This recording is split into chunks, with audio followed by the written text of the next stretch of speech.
পক্ষ থেকে সর্বাত্মক সমর্থন ঘোষণা করছি। মানে এইরকম সমর্থন ঘোষণা করতে তো পয়সা লাগে না, বলে ফেলা যায়। আমার কাছে একজন একটা ছোট্ট স্লিপ দিয়েছে, আমি ওখানে বসেছিলাম। বাংলাদেশ পুলিশের এএসআই, ঢাকাতে কর্মরত। আমি সর্বসাকুল্যে বেতন পাই 28,000 টাকা। আমার বাসা ভাড়া 16,000 টাকা।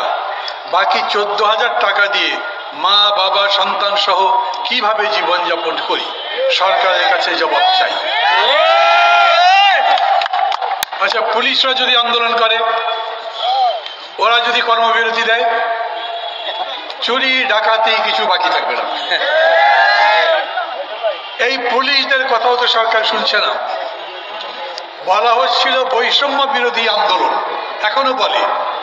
বৈষম্যের বিরুদ্ধে এই সরকারের কোন কর্মকর্তা উপদেষ্টা কোনো বক্তব্য রেখেছেন?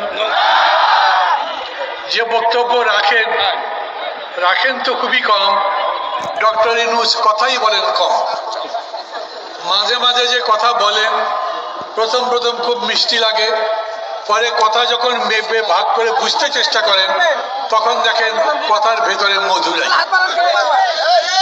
আমি বিস্তারিত ব্যাখ্যা করব না।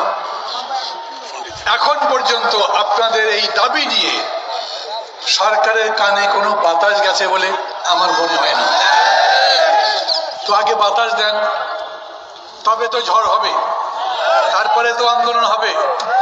আপনারা কর্মচারী সারা দেশে কতজন আছেন বলেছেন? 14 লাখ।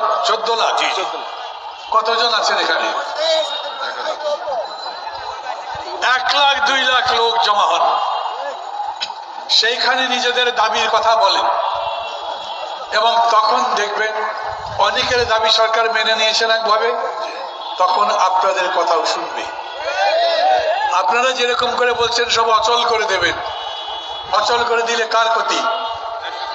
ডক্টর ইউনূস তো বলেছেন, আমি যা বলছি এগুলো শোনেন না, যদি শোনেন যা আছে সব দিয়ে আমি চলে যাব।